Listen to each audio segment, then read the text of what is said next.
In this video, we are going to create getDetails method. Copy this one from here and paste it here. Let's remove this one from here. So this one we get details. This in two parameters. The first one being the ID, so get underscore ID. The second one being the what? That's the column that we want to fetch. Whenever I remove this one from here, we don't need it. And also this one to the same thing. You don't need it. You don't need the user ID, so remove it from here.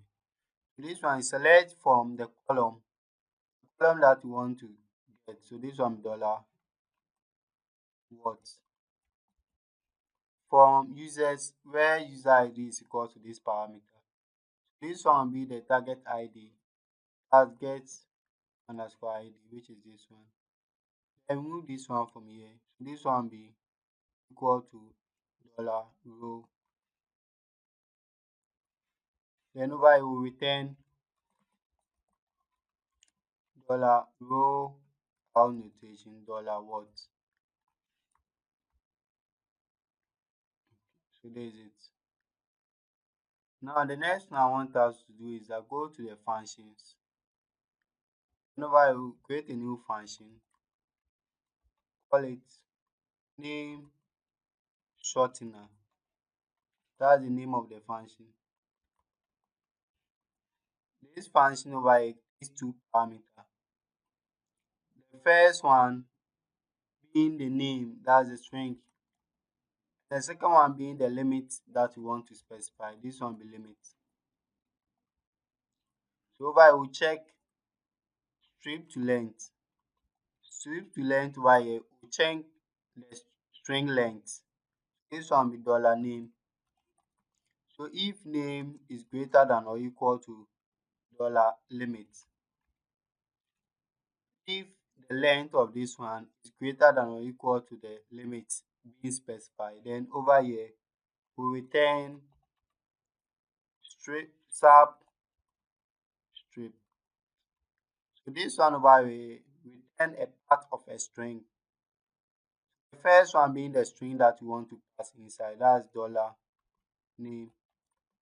The second parameter is the starting point, which is 0. The last parameter is the length. The length y is the limit. So this one will be int value. Then over here with dollar limit minus 2. Limit minus 2. Then over here we'll concatenate it with dot dot. And this one with dot dot. Then over here will be semicolon. Else if strip length dollar name is less than dollar limit, then over here we'll just return dollar name. This is what I'm trying to do.